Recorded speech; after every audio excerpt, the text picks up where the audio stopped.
به مشکل میخوری اگه این 8 نکته رو در قرارداد اجارت رعایت نکنید که نکته آخر از همه مهمتر، چه مالک باشه چه مستاجر، این نکاتی که بهتون میگم و حتما باید بدونید و در قرارداد اجارتتون رعایت کنید. اگر میخوای ملکی رو اجاره کنی حتما مدارک مالکیت موجر رو بررسی کن، چون اگر موجر مالک نباشه تو متصرف غیر قانونی هستی و حتی ممکنه مجازات هم بشی. تنظیم صورت جلسه تحویل هم برای مالک و هم برای مستاجر ضروریه که بدونن ملک در چه وضعیتی اجاره داده شده.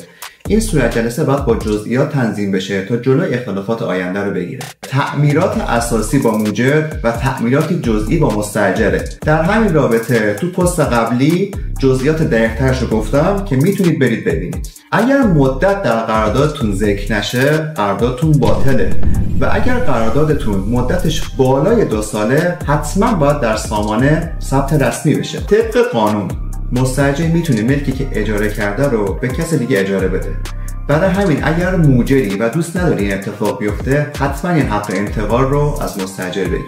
بعد از اتمام قرارداد ممکنه مستاجر ملکش رو تخلیه نکنه، پس بهتره این شرایط رو در قرارداد در نظر بگیری و جریمه‌ای واسه این موضوع تعیین کنی. بهتره واسه اجاره بها چک بگیرید، چون اینجوری هم زودتر به حقتون میرسین و هم میتونید خسارت تأخیرش رو هم مطالبه کنید. آخرین و مهمترین نکته اینه که شما باید قراردادتون رو در سامانه خودنویس ثبت کنید.